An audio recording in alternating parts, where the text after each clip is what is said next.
Just to give you an update about my weight loss progress, and I've been working out straight for 3 months, and for the past month, I've increased my gym time to about five days a week, and still changing things as my body gets used to certain workouts, change it, and my diet's been very well, been pretty good with my water intake.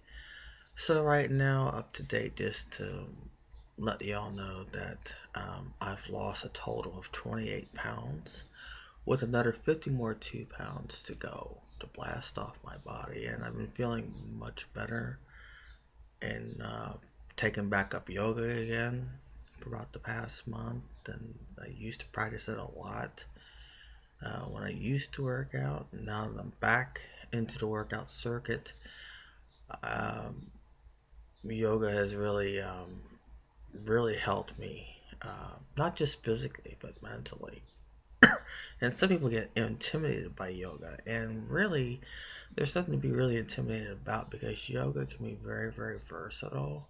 There could be certain modifications that you can do uh, with poses and things of that nature. Very, very, very modifiable, just like any workout.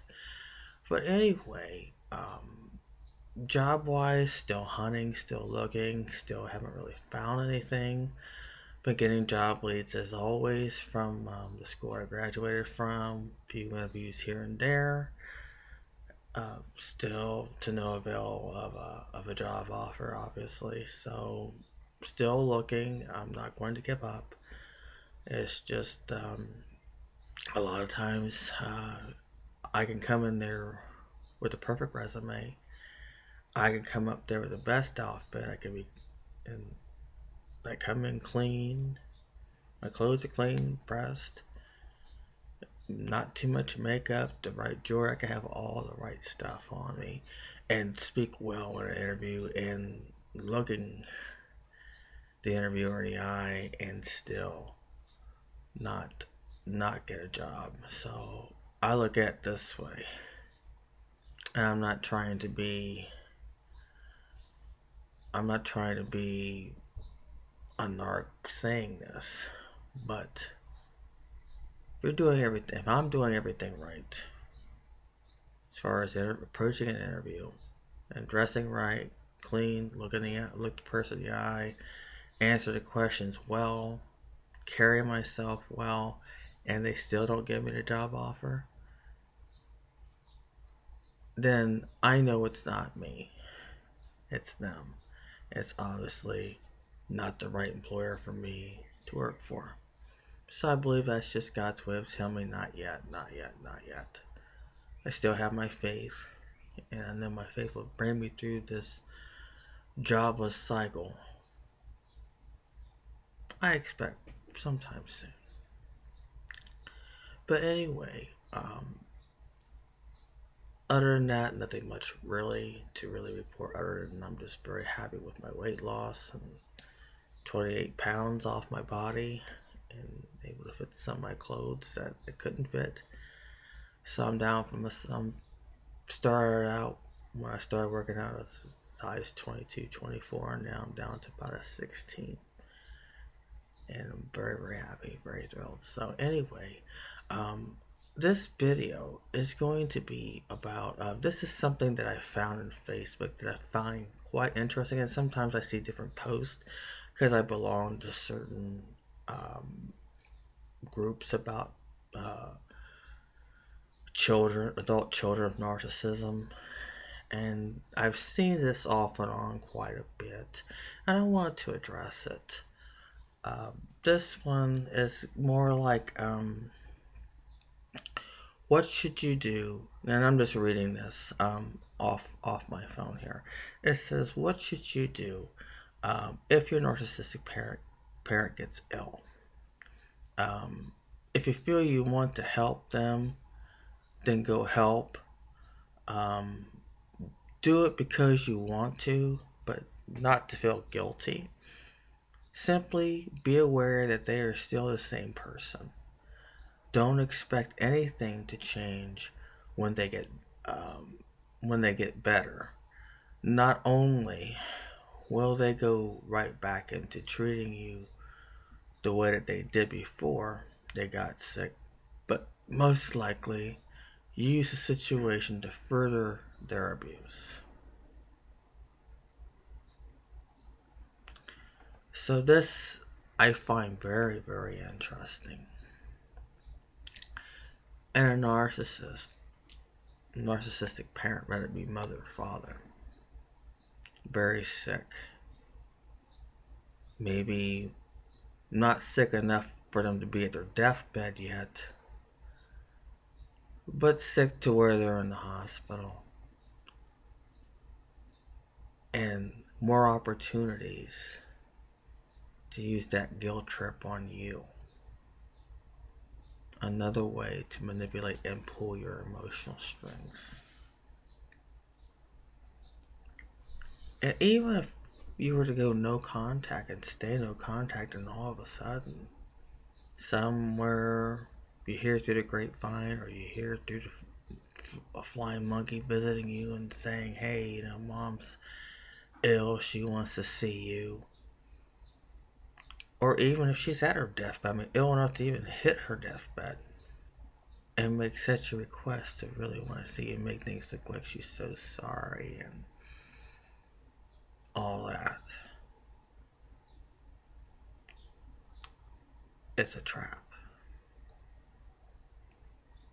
Through all the crocodile tears and everyone making it sound like, or she makes herself sound like, she's changed, the narcissistic mother, don't fall for that. I've noticed with myself as time has gone by that not only have I developed a thick skin, but I've also developed a cold heart. And why is that? It's because when I was still in contact with my narcissistic mother, she never gave a damn how I felt. No empathy whatsoever. Cold-hearted towards me when she hurts my feelings, or when she did hurt my feelings, and never acknowledged my feelings.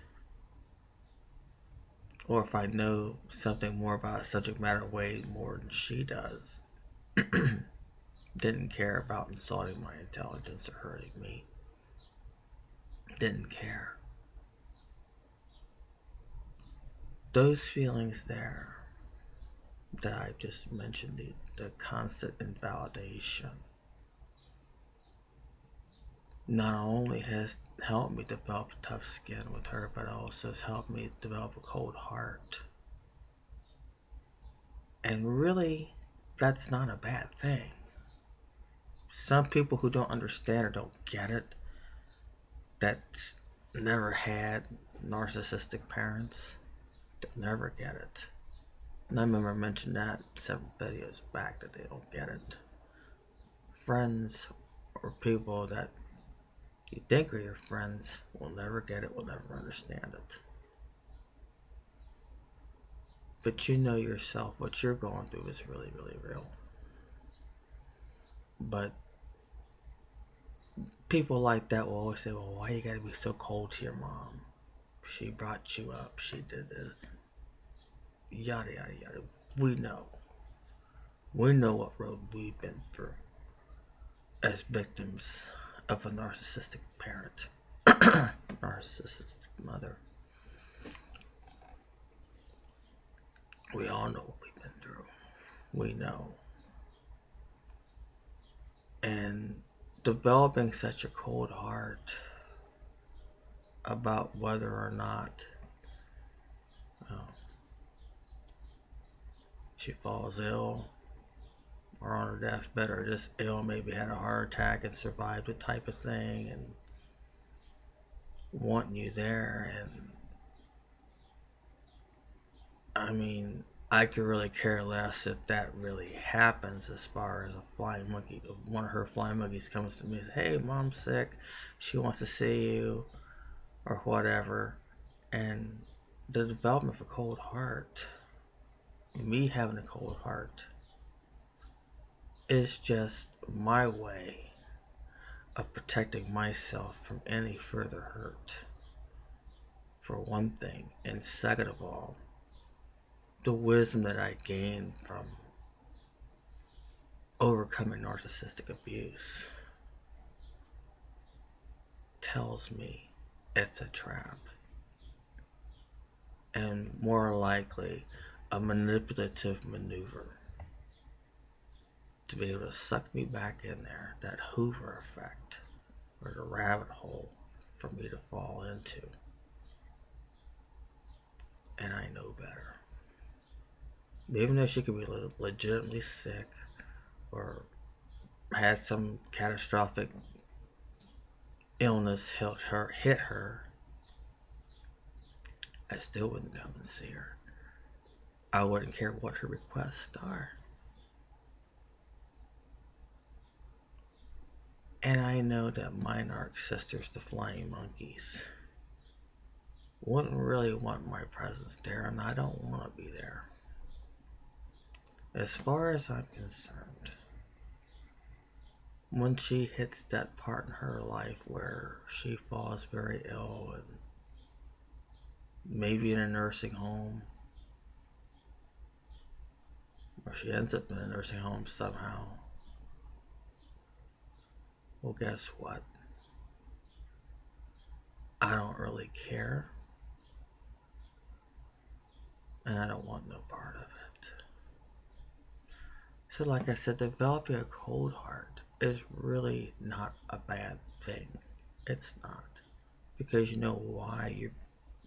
To me, in my opinion, you're really protecting yourself from any abuse, from any type of further manipulation, and really just preventing yourself to fall into that rabbit hole.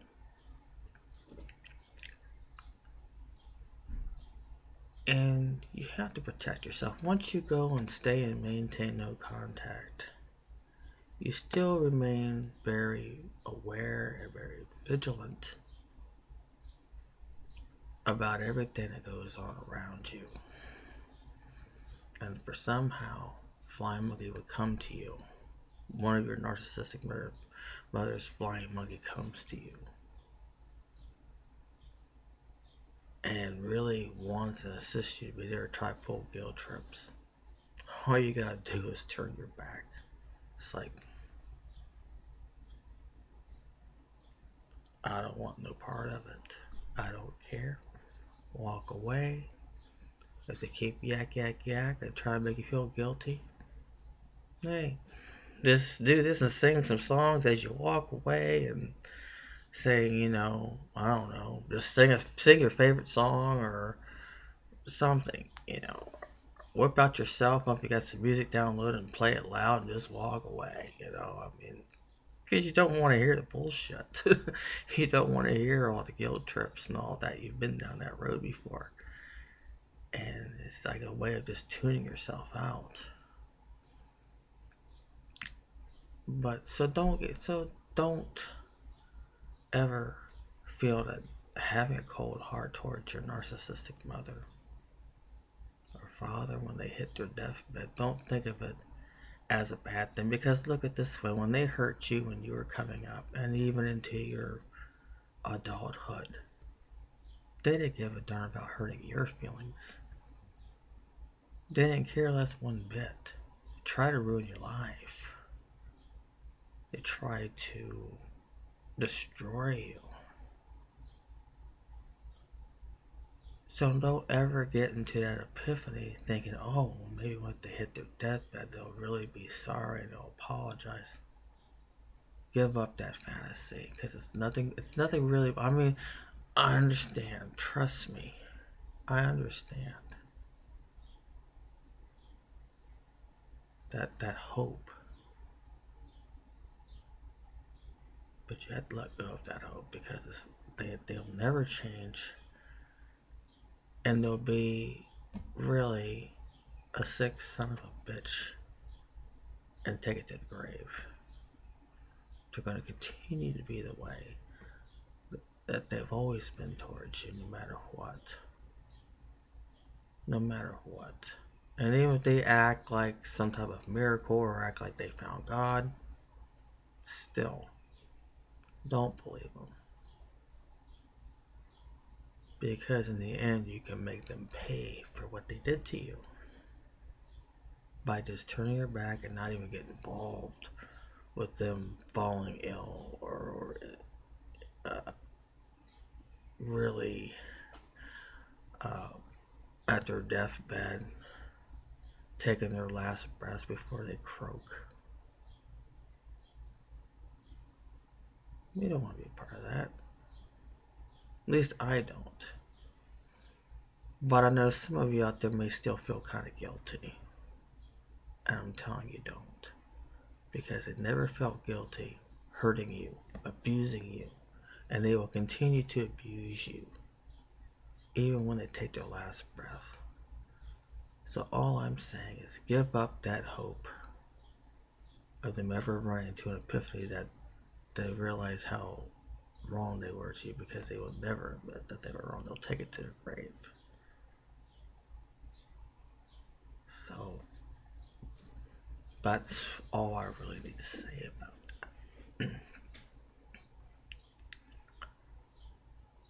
And those of you that newly subscribed to my channel, and I've been looking and watching and just really seeing the numbers climb up in subscriptions to my channel, which really makes me feel good knowing that I'm making a difference in everybody's lives, and we all can learn and share from each other's experiences.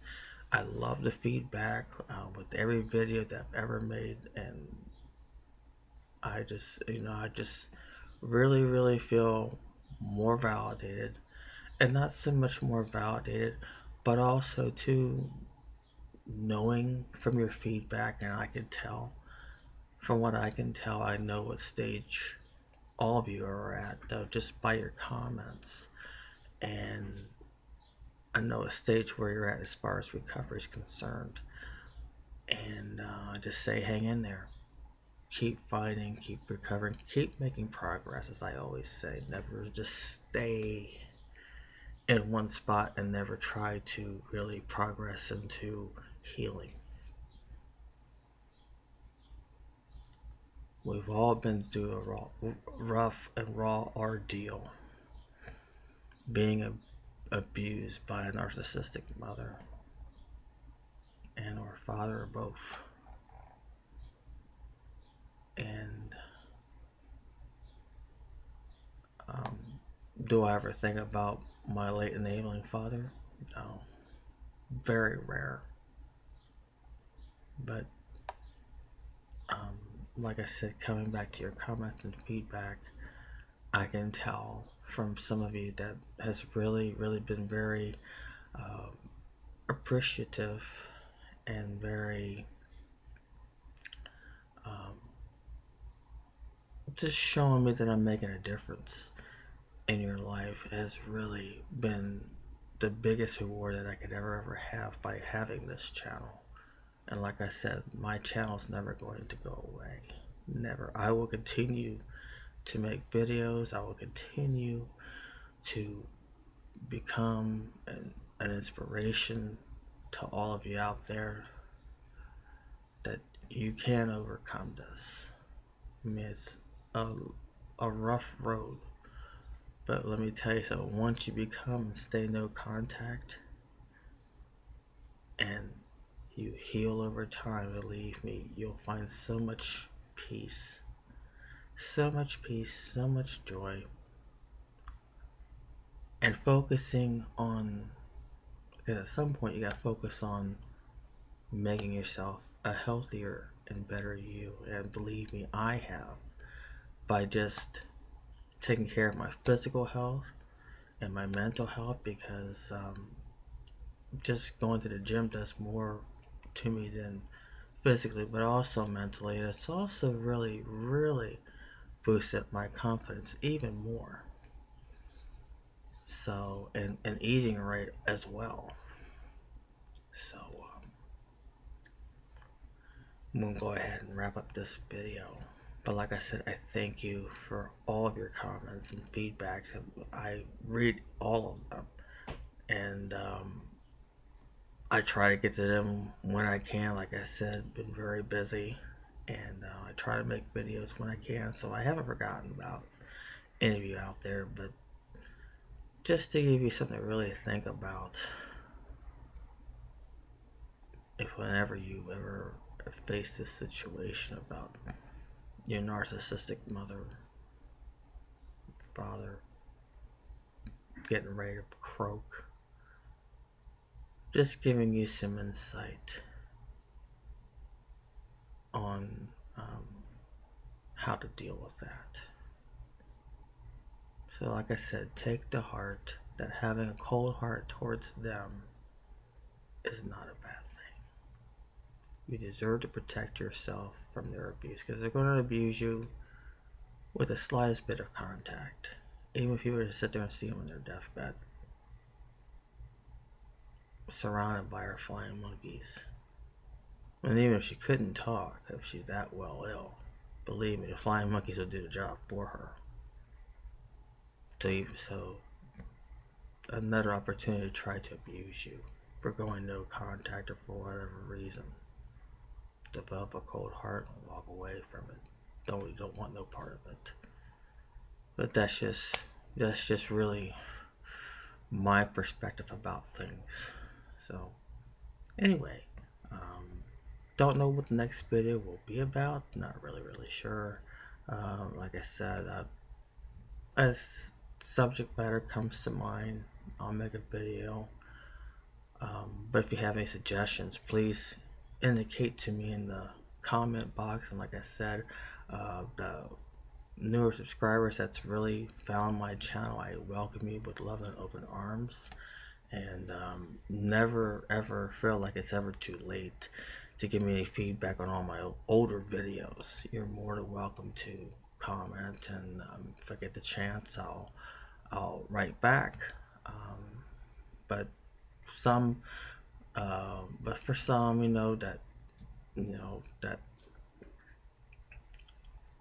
writes and comments, and for some reason I don't get back right away or forgotten, don't think I didn't read your comment. So I still appreciate it. But I try my best to respond to many of them as I can. So anyway, like I said, your feedback is always appreciative. So anyway, this is Mary Ellen signing off.